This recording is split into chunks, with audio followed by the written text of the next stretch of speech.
found us.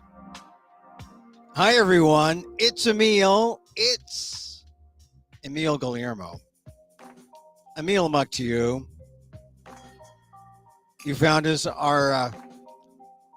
Everyone calls their thing a secret podcast. I really mean this. I never tell anyone about this.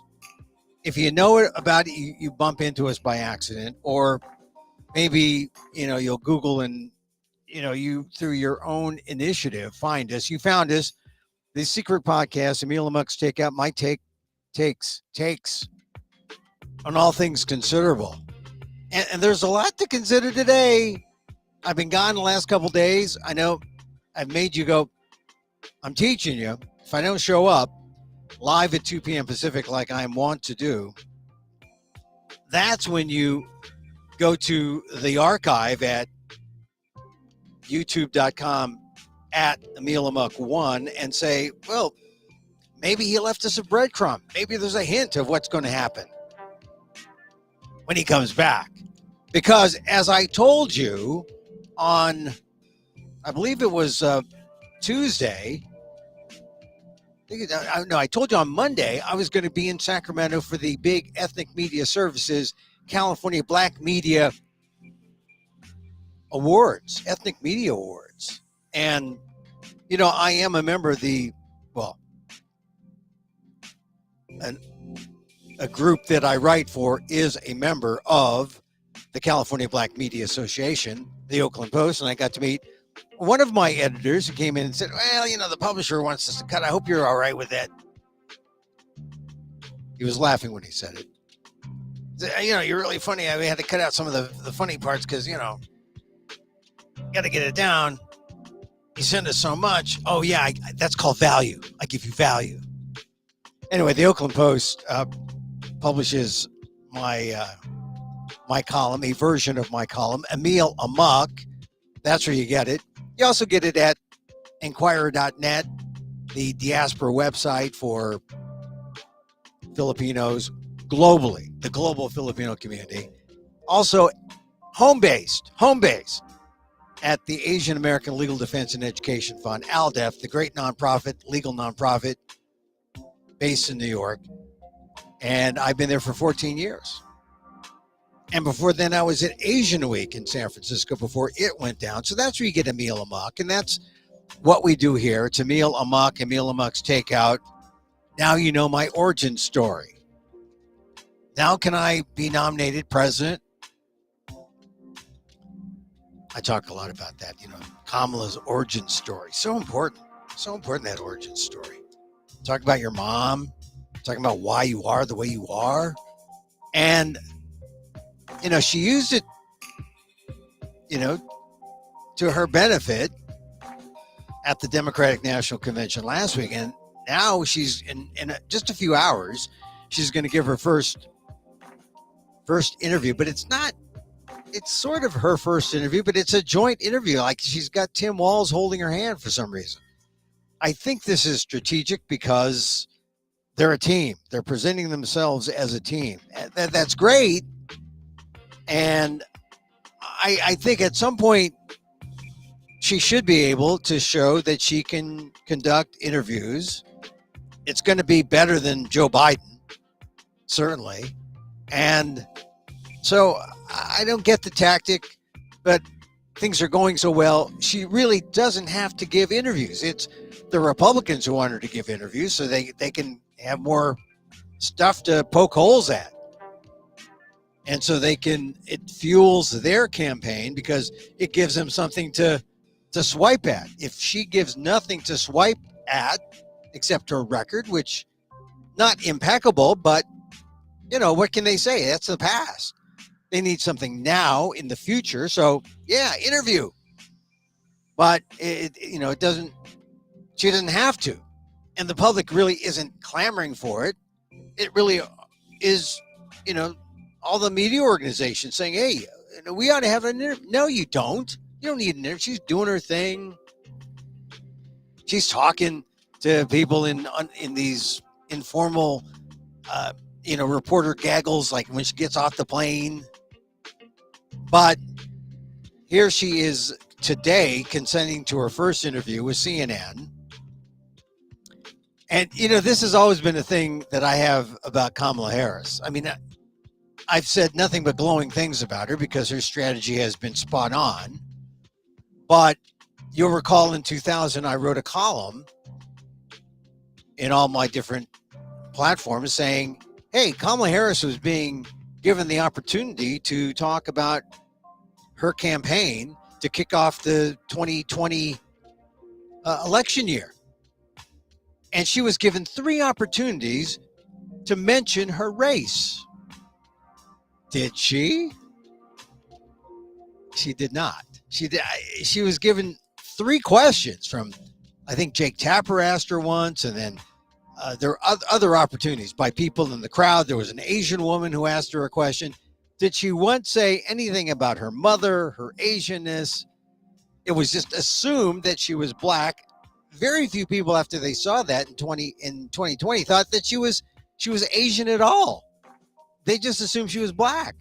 That's why it's so phony what Donald Trump is saying, just in the past month or so, that, oh, is she black? Is she Asian? I thought she was Asian and she's black. Stupid Donald Trump. But, look, everyone had a legitimate concern about how Kamala Harris projected herself or how she represented herself. That was a concern of mine. I mean, it wasn't a negative necessarily.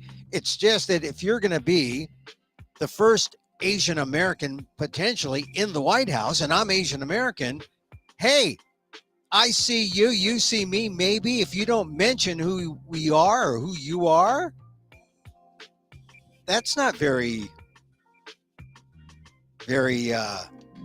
satisfying, consoling. Well, what does it matter to me, right? What does it matter what I think?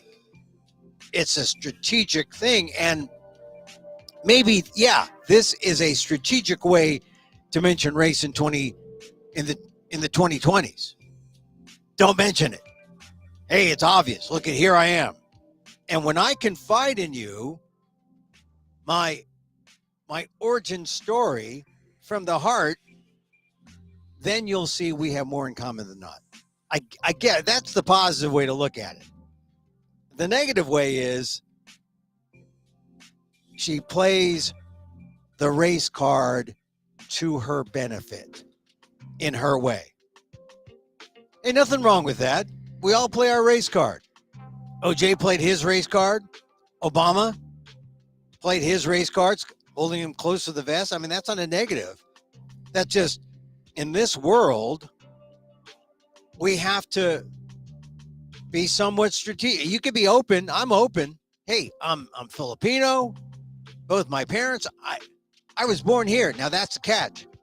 I'm born here. I'm treated like an immigrant. I mean, what the heck, huh? Right?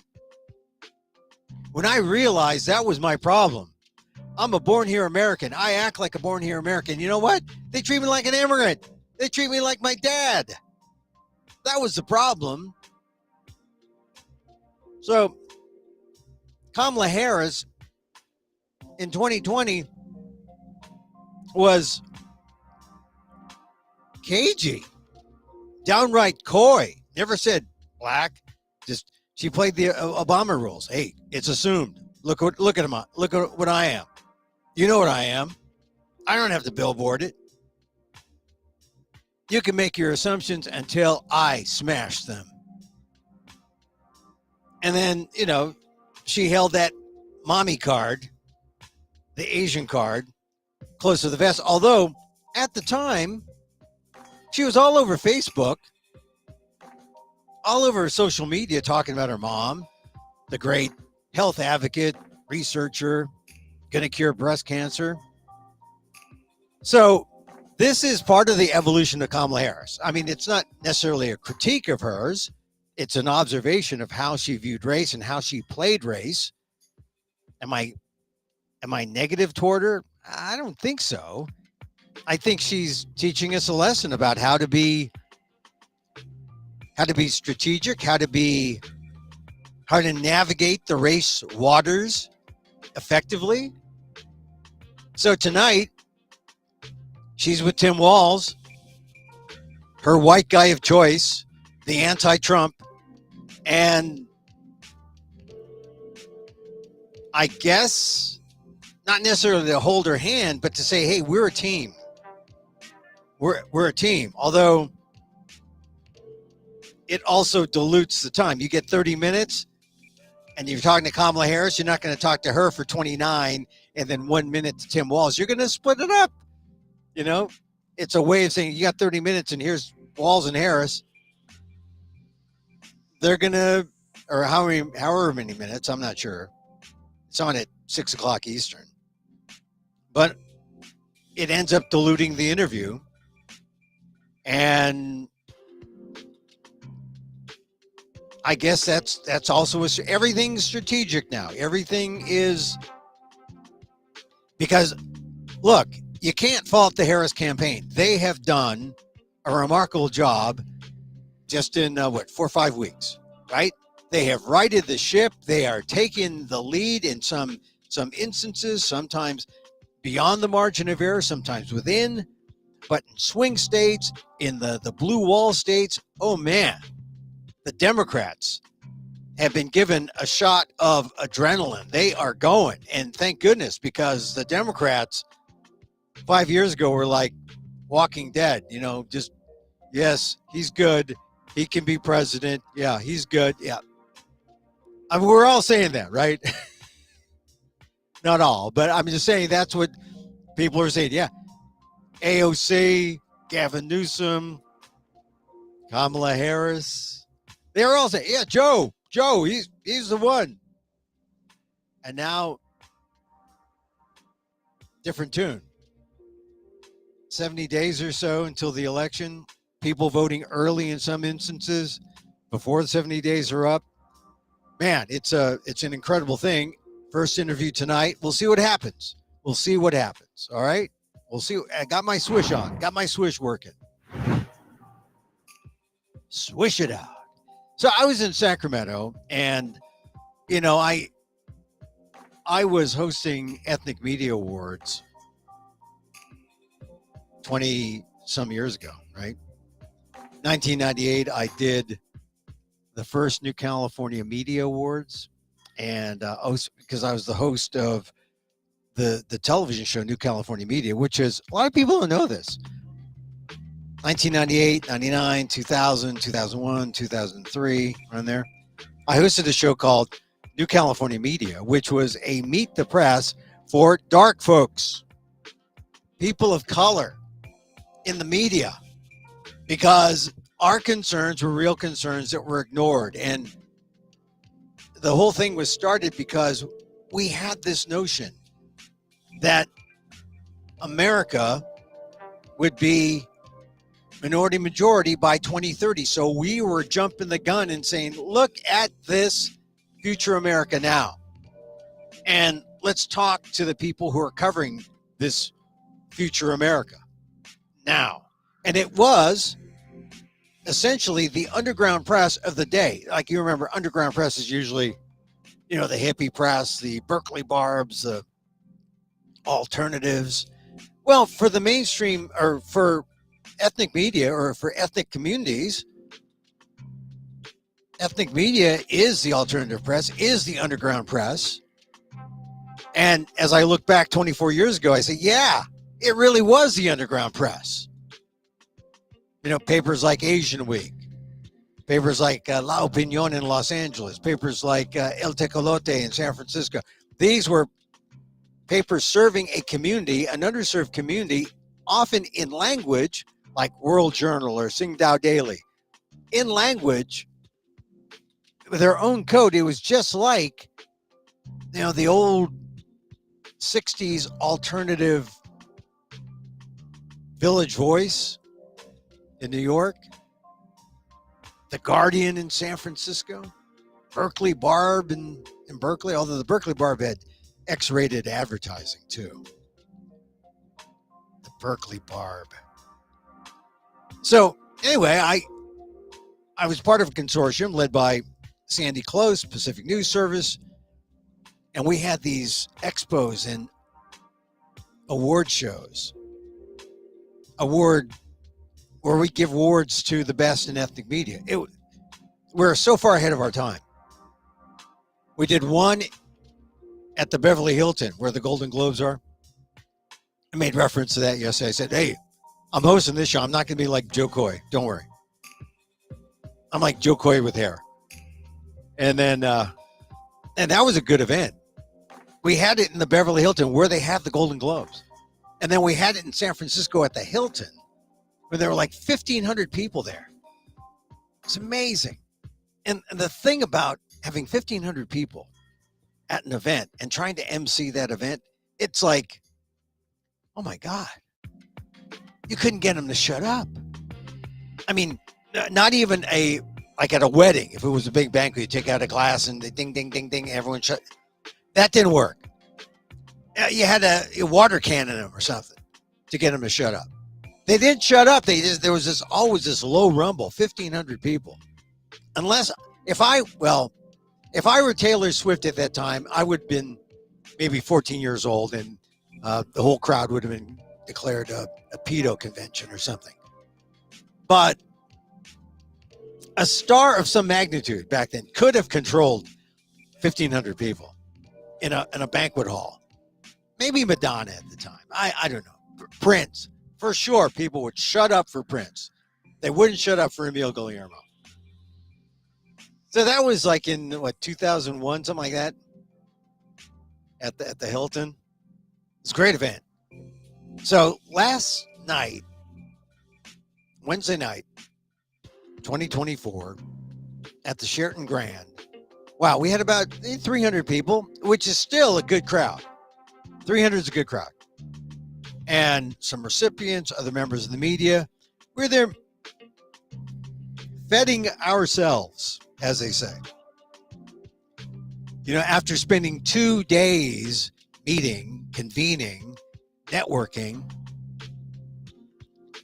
here it was. We were honoring the best in ethnic media. And, you know, it's important to do that because there's some good work going on in ethnic media that you do not see in the mainstream. And if you see it in the mainstream, it's because they have an ethnic editor and an ethnic reporter who says to their white editor, hey, we ought to do a story about this. And it happened this week. Kamala Harris, right? She gets the nomination. And an Indian reporter, I don't know if the editor was Indian, but an Indian reporter goes out on the road to a swing state, to Pennsylvania, to talk to Indian people, to talk about what, or to report about what they felt is a significant thing about Kamala Harris being nominated as a Democratic nominee. It's the kind of thing you'd only see in the ethnic media by an organization like India Currents, which won an award last night. Or, you know, an Asian publication. Well, usually the Asian publications are so narrow. Chinese, Filipino, very few Pan-Asian, which is what I tried to do in my column in Asian Week, and then later on for the last 14 years at the Asian American Legal Defense and Education Fund. And, you know, it dawned on me, you know, I have written my column weekly, every week, not less than strong, but weekly. I've written my Emil column since 1995, since January 1st, 1995. And as far as I know, it's the longest running weekly column on Asian American issues anywhere in the ethnic press, in the mainstream press. No one has written weekly, each week, on Asian American issues. I'm proud of that record. I'm kind of like the Asian American Lou Gehrig. Does that mean I'm going to have a disease? I can have a disease named for me?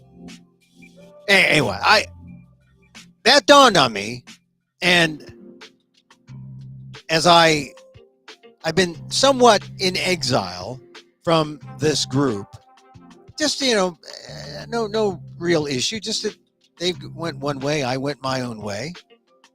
And they needed an MC, so they called me. And they said, Emil, you got your seersucker jacket you can bring? And I said, I like seersucker. That's why I'm wearing it now. And even despite the fact that it's going to be 100 degrees in Sacramento, it's going to be very cold inside the room. So I think I'll just wear, a regular, like a black suit or something like that. And I'll wear a little Filipino tabao, little scarf that doubles as a headband and a loincloth. That's how multi-purpose a tubao is. Those Filipinos, the Swiss Army knife scarf. Although Filipino. Headband, scarf, loincloth. So I said yes, and it was great. It was fun. They laughed at my jokes. They laughed at my impromptu sense of levity. Because look, we're serious journalists, but we're also doing something we love. Serving our community. Covering our community. So it was great to see everyone there, especially old friends from 20 years ago, when we were doing these awards on like an annual basis. And now I think they just started up again the last couple of years. But people like my friend VG Sundaram, who won a Lifetime Achievement Award for her work in the San Francisco Public Press. People like my friend Randall Yip, who's the publisher and editor of ASAM News. Hey, ASAM News, NBC News, Asian America, Shark Next or Next Shark, or ASAM News. ASAM News, Asian American News. More community-based. Not VC funded. That's the thing about journalism now. When you see VC funded journalism, if it's direct VC funds, not bad. But there's a trend now for the VCs to step aside and for big tech to come in and say, look, we need penance bad. We need to be forgiven for our sins bad. Here's some money, journalism. Here's some money, ethnic media. Who's not going to take that money? But that seems to be a trend among the big tech trying to coddle favors with journalism. And I don't know if it's necessarily a good or bad thing, but there I was sitting at a Google seminar at this thing, learning all about Google search and all the different search tools that they have. God, there's so many things. I'm a bad Googler. And now Google and AI together, oh my God. It's tough to be a writer. If you could just say, I can go to Chat GPT and say, write me an Emil Guillermo column in the voice of Emil Guillermo, please, on the subject of should he wear a seersucker jacket in Sacramento on the night of the banquet? And it would do it. And it wouldn't be me. That's the world. That's the world we're living in now. Anyway, so it was a good event. I saw some good people. I saw my friend Francis Espiritu, Philippine News. They've merged with Philippine News Today. I saw my friend Susan. Yeah, Susan with the Filipino Press. Susan, yeah, I've known Susan since the 80s. The big editor there. A broadsheet. I mean, a lot of people have made their publications smaller, or online only.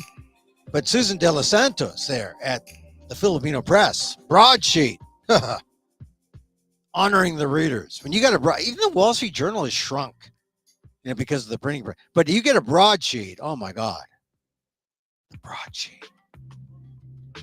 So some of my old friends from all over California, mostly because it was New California Media, based in California, and then they try to expand worldwide or U.S. wide, nationwide. a little tougher. But I was doing the awards with incredible women, Pamela Anchung from Cameroon, the publisher of the Immigrant Magazine. And it's funny because, we need a publication like that, because the Immigrant Magazine brings all the immigrants together on the one hand, but it also focuses in on immigrants from Africa and the Caribbean specifically.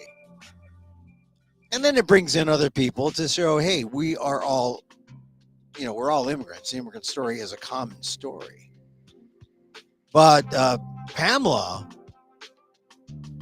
she tried to get me to wear Filipino garb. And I did. I wore my Filipino loincloth around my neck.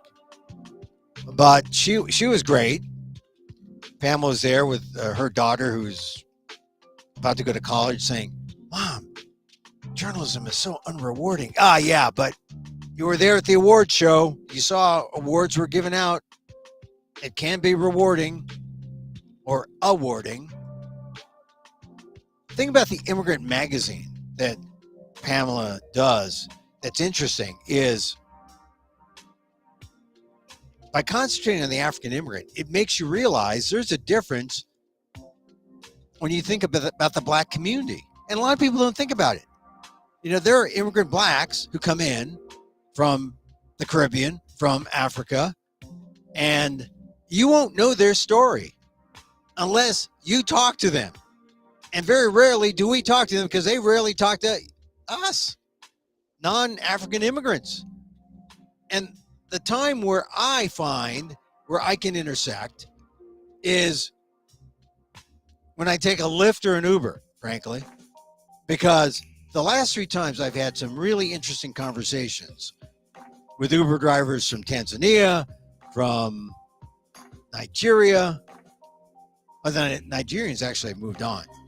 And the Tanzanians and Nigerians, they have a little issue with each other. I mean, and then, you talk to the Ethiopians. I mean, it's fascinating. And now, I think I got a lesson, like a 1-2 month lesson in social studies on Africa once or twice during my public school years. That's it. 8th grade. And then a little bit in high school, but that is it. I'm a public school guy, right? Our exposure to the world, to geography. Find Cameroon on a map. I know they have a good soccer team. I know their colors. But I was embarrassed when I was talking to Pamela Anchung. I noticed, don't you notice how a lot of the African names sound like, they kind of sound Asian? I joke with my brother-in-law. I say, oh, Jonathan Kuminga, the Asian basketball player. He's not Asian, Emil. Pamela Anchung. Anchung, like Connie Chung? No, she's Cameroonian. So anyway, a lot of ignorance about immigrants and about African peoples. And I learn a lot by reading the Immigrant Magazine. So shout out to Pam Anchung for a brilliant publication. And she was a great co-hostess with me last night at the Ethnic Media Awards. So I say this because, the Democratic nominee for president, she's Jamaican, right? Or part Jamaican. And a lot of people don't know this. And, there's probably a lot of people like Kamala Harris whose background you don't know about. Like, I was reading a thing about Josh Jacobs, a former Oakland Raider running back, who is now a Green Bay Packer running back. And I'm reading this article. I'm saying, oh, this is a great article about Josh Jacobs, how he thought he'd be a 49er forever. And then he goes to the facility at Green Bay where the Packers have traded for him. And they're making him feel at home because he goes into the goes into the locker room or where they have the open pits and they feed the players, and they had a cook making lumpia. And I say, why is lumpia turning on Josh Jacobs? And he tells a reporter in The Athletic, great story in The Athletic, he says, well, my grandmother on my father's side, my paternal grandmother, she would cook Lola Margarita or Grandma Margarita. It would cook these lumpia. It smelled just like home. And Josh Jacobs is part Filipino. It's that black Filipino connection. Just like Bobby Scott in Virginia, the Virginia congressman. His grandmother on his, I believe his mother's side, was Filipina. Anyway, we just don't talk about it that much. But you see, we have a lot in common. I said, God, Josh Jacobs, when he was at Alabama, I didn't know he was Filipino. I just knew he was a good back. I thought he was primarily black. I thought he was all black. And I find out his mother or his father is half Filipino. So he's quarter Filipino, which means I'm rooting for the Green Bay Packers. This year, heck with the Raiders. And I was mourning the demise of Nico Remigio of the Kansas City Chiefs. If you're a football fan, he's Filipino. He got cut by the Chiefs, Kansas City Chiefs. He's on the taxi squad now. He's got to wait for someone to get hurt. That's the way to start your career. Someone gets hurt and then you step in. That's life. But now I'm a Josh Jacobs fan. Anyway, you never know unless people talk about race. And so many ways we've been told to shut up about our story, shut up about our origin story. Don't talk about our race. Even Obama was like that. Use it strategically. Let it be your race card. I say play your race cards. Play your darn race cards. Let people know who you are. It's all right. People are afraid that, you play your race card, then you'll be discriminated against. So maybe not. Maybe some people will like you better. Maybe some people will discover the true you and say, yeah, I like the fact that you're part Filipino. I like the fact you're part Asian or Hispanic or whatever. I like the fact you have African-American roots in your family. That happens when we're in conversation. That happens when we know something about each other. That happens when we really create coalitions that are beyond face value and beyond politics, that are based on the heart and the soul of who we are. And these coalitions mean nothing unless we know something about each other. And that's the great thing about what I saw with the California Black Media and the Ethnic Media Services having this convention of sorts, this expo, and to have the awards. Because I'll tell you, we meet, we eat, we drink together, in my case, just water. But we get together, and it is a bonding, a way of knowing each other. I mean, I kind of regret I left the thing early, or soon after, because didn't want to spend another night in the hotel. Came home, I said, I should have spent an extra couple hours meeting these people from LA or San Diego or from wherever they're at, and just sitting down and talking and getting to know them so that we can work collaboratively, successfully in the future. And so we get to know each other so that when we call each other up, it's not like, hey, you meet your deadline? Hey, you forgot this, or you misspelled this, or I met an editor I never met before. I write for the Oakland Post, among others, and we got a good chuckle meeting for the first time. So anyway, it was fun. It was fun being there, meaningful, but the most meaningful thing for me, I will share in my next column. In my next, you got to read it. Asian American Legal Defense and Education Fund. I'll run it tomorrow. And I'll tell you why I'm, it was a moment, that really brought it home about why I've written for the ethnic media for so long. So check it out on the ALDEF blog as of Friday. I hope it'll be there. Asian American Legal Defense and Education Fund, ALDEF, AALDEF.org/blog. I'll tell you that special moment in that piece. So we got the big interview coming up with Kamala Harris and Walz. I've talked to you about the ethnic media and some things in the paper. Axios reporting that they're calling Kamala Harris's campaign the Frankenstein campaign because it's like little bits and pieces from the Biden and Obama and Kamala Harris, and she's notoriously known for just short-term type of commitments to long-term type of employees.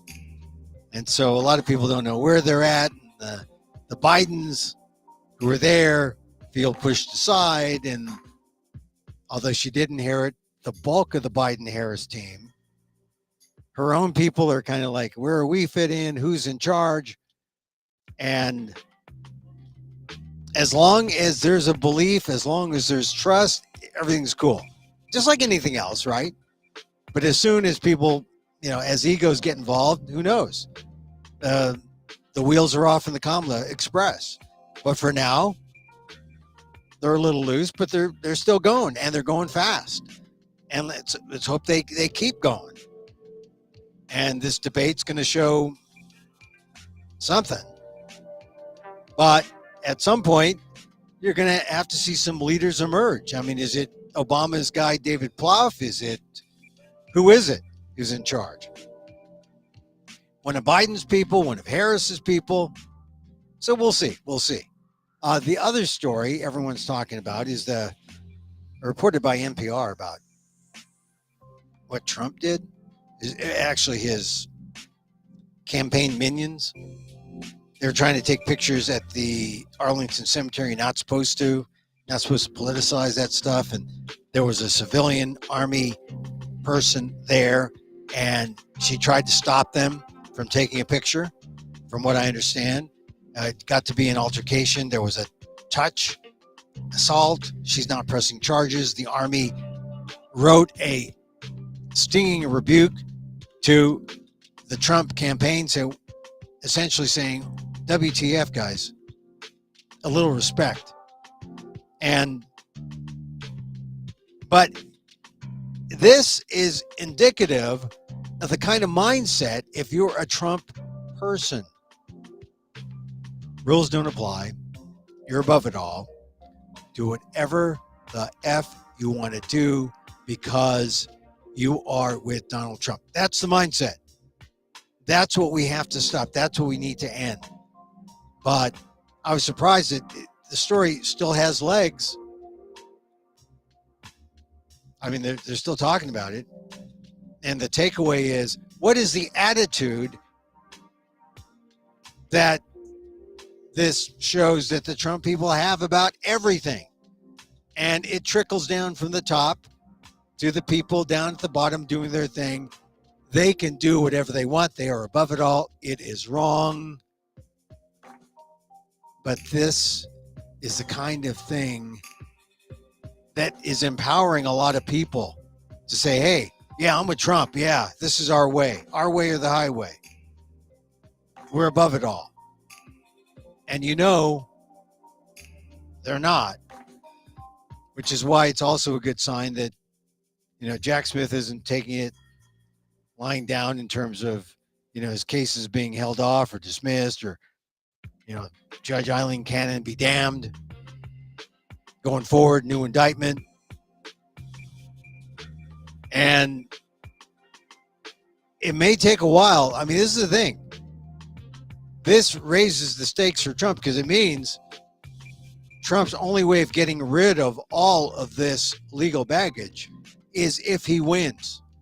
And if he doesn't win, he will spend his life in court. He will spend his life in court. I didn't say jail. I say he'll spend his life in court fighting all these things. All right. Now, I get a chance to talk about my friend coming up. You know, it's good to get out of the house and out of my COVID closet and to go see real people. Although I was aware of COVID 100% of the time. I try not to wuss out and wear a mask. Maybe I should have. But I'm vaccinated. I'm waiting for the next one. The one that conquers the new variants.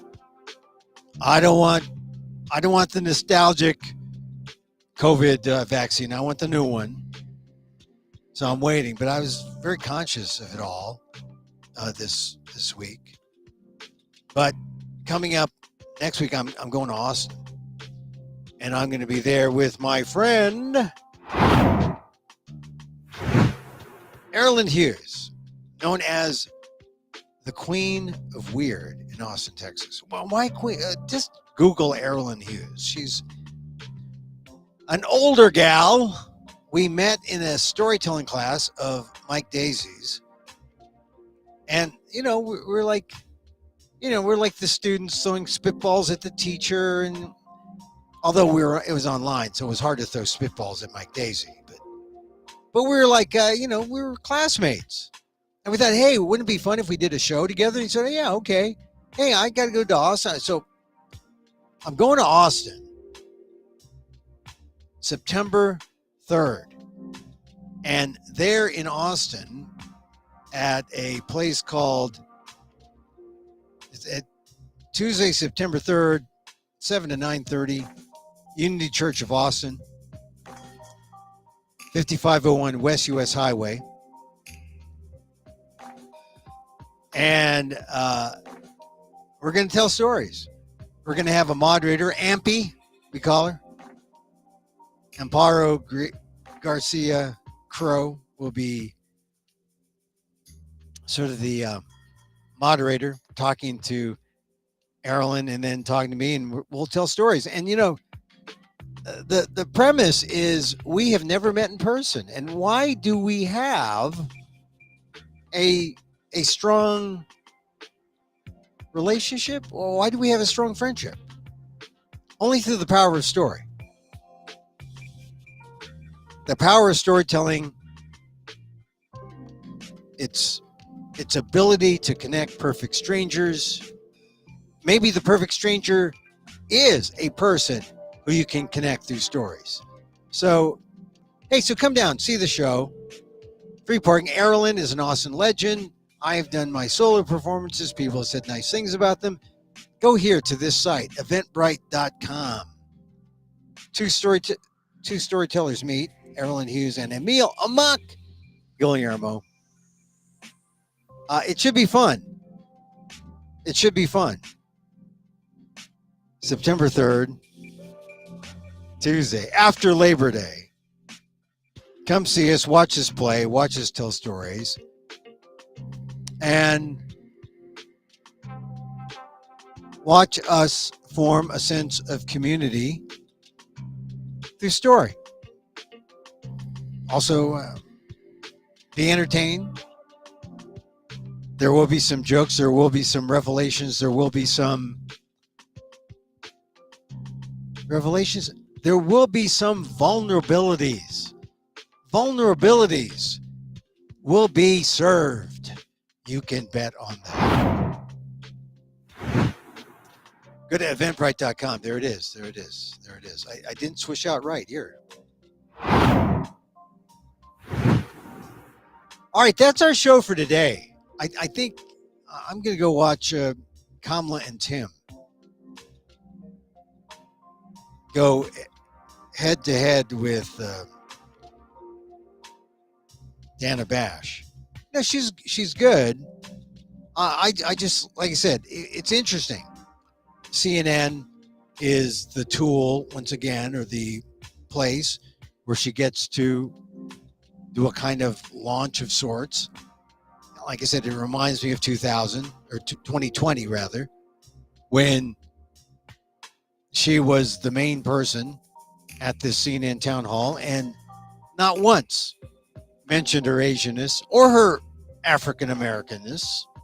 I mean, it was just assumed she was African American. Never once mentioned her Asianness. I think now that her mom, the story of her mom is well known, more well known than it was prior, we'll hear more. I think we'll hear more. All right.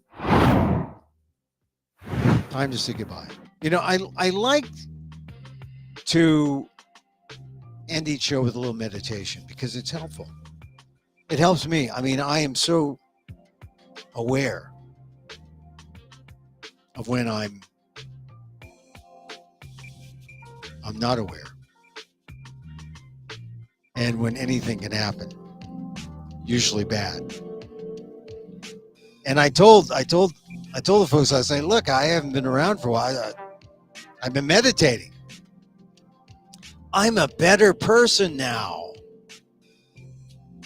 Well, you be the judge. Anyway, hey, it was fun to MC that event. You need an MC, just call me. I can do that. I can do that MC stuff. All right, we end with a little loving kindness. Why? Because loving kindness gets you in the moment, and it focuses the moment on love. And the more you give out, the more comes back in return. It does. It just does. It's like a truism. Send it out, it comes back. You know, reap what you sow, however you want to put it. It's the same idea. Send it out, it comes back. It's like magic. It's like a boomerang, right? And it's all based on love. Love. Love, love, love. Metta. M-E-T-T-A. And so, as I wish for me, I wish for you. May you be safe. May you be happy. May you be healthy. And may you live with ease. Emil Guillermo here. Till next time, mahal